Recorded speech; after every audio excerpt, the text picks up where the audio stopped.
ಇನ್ನು ಬೆಂಗಳೂರು ಗ್ರಾಮಾಂತರ ಜಿಲ್ಲೆಯ ನೆಲಮಂಗಲದಲ್ಲಿ ಹಸುವಿನ ಮೇಲೆ ಲೈಂಗಿಕ ದೌರ್ಜನ್ಯ ಎಸಗಿದಂತಹ ಆರೋಪದಡಿಯಲ್ಲಿ ಉತ್ತರ ಪ್ರದೇಶ ಮೂಲದ ನಿಜಾಮುದ್ದೀನ್ ಅನ್ನುವಾತನನ್ನ ಸ್ಥಳೀಯರು ಹಿಡಿದು ಪೊಲೀಸರಿಗೆ ಒಪ್ಪಿಸಿದ್ದಾರೆ. ಆರೋಪಿ ತನ್ನ ಲೈಂಗಿಕ ತೃಷೆ ತೀರಿಸಿಕೊಳ್ಳುವಂತ ಉದ್ದೇಶದಿಂದ ಈ ಕೃತ್ಯ ಎಸಗಿದ್ದಾನೆ ಅಂತ ಹೇಳಲಾಗ್ತಾ ಇದ್ದು, ಘಟನೆಯ ದೃಶ್ಯ ಸ್ಥಳೀಯರ ಮೊಬೈಲ್ನಲ್ಲಿ ಸೆರೆಯಾಗಿದೆ. ಪ್ರಕರಣ ಸಂಬಂಧ ನೆಲಮಂಗಲ ಟೌನ್ ಪೊಲೀಸ್ ಠಾಣೆಯಲ್ಲಿ ಪ್ರಕರಣ ದಾಖಲಾಗಿದ್ದು, ಆರೋಪಿ ವಿರುದ್ಧ ಕಠಿಣ ಕಾನೂನು ಕ್ರಮ ಜರುಗಿಸಬೇಕು ಅಂತ ಸ್ಥಳೀಯರು ಆಗ್ರಹಿಸಿದ್ದಾರೆ.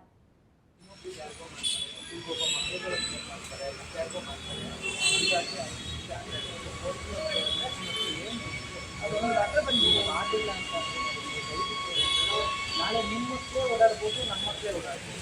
ಅವ್ರನ್ನ ಹೋಗಿ ಕಷ್ಟ ಮಕ್ಕಳನ್ನ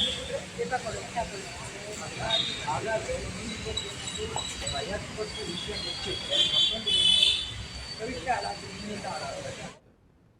ಇವತ್ತು ಬೆಳಿಗ್ಗೆ 7:30 ಸಮಯಕ್ಕೆ ನನ್ನ ಒಂದು ನೆಲಮಂಗಲ ಟೌನ್ ಸ್ಟೇಷನ್ ವ್ಯಾಪ್ತಿಲಿ ನಮ್ಮ ಪುನೀತ್ ಮತ್ತು ಸಿದ್ದರಾಜು ಅಂತ ಹೇಳಿ ಪುನೀತ್ ಅವರು ಮಗ್ಗದಲ್ಲಿ ಕೆಲಸ ಮಾಡ್ತಾರೆ. ಕೈಮಗ್ಗದಲ್ಲಿ ನಮ್ಮ ಸೀರೆ ಎಣೆಯೋ ಮಗ್ಗದಲ್ಲಿ ಕೆಲಸ ಮಾಡ್ತಾರೆ. ಆ ಮಗ್ಗದಲ್ಲಿ ಕೆಲಸ ಮಾಡ್ತಾ ಇರಬೇಕಾದ್ರೆ ಆಚೆಗಡೆ ಬಂದು ನೋಡಿದಾಗ ಅಲ್ಲಿ ಒಬ್ಬ ವ್ಯಕ್ತಿ, ಆತನನ್ನು ವಿಚಾರಿಸಿದಾಗ ನಿಜಾಮುದ್ದೀನ್ ಅಂತ ಹೇಳಿ, ನಿಜಾಮುದ್ದೀನ್ ಅನ್ನೋ ಒಬ್ಬ ವ್ಯಕ್ತಿ ಒಂದು ಗೋವು, ಹಿಂದೂಗಳ ಧಾರ್ಮಿಕ ಮತ್ತು ಪೂಜನೀಯವಾಗಿ ನಾವೇನು ಪೂಜೆ ಮಾಡ್ತೀವಿ ಆ ಧಾರ್ಮಿಕ ಭಾವನೆಗೆ ಘಾಸಿಗೊಳಿಸೋ ಉದ್ದೇಶಪೂರ್ವಕವಾಗಿ ನಗ್ನವಾಗಿ ಬೆತ್ತಲೆಯಾಗಿ ನಿಂತ್ಕೊಂಡು ಸಾರ್ವಜನಿಕವಾಗಿ ಎಲ್ಲ ಹೆಣ್ಣುಮಕ್ಕಳು ನೋಡುವಾಗ ಅವ್ರ ಮುಂದೆನೆ ಆ ಹಸುವಿನ ಜೊತೆ ಲೈಂಗಿಕವಾಗಿ ಕೃತ್ಯ ನಡೆಸ್ತಿದ್ದಾನೆ ಅಂತ ಅಂದ್ರೆ ಎಲ್ಲಿಗೆ ಬಂದು ನಿಂತಿದೆ?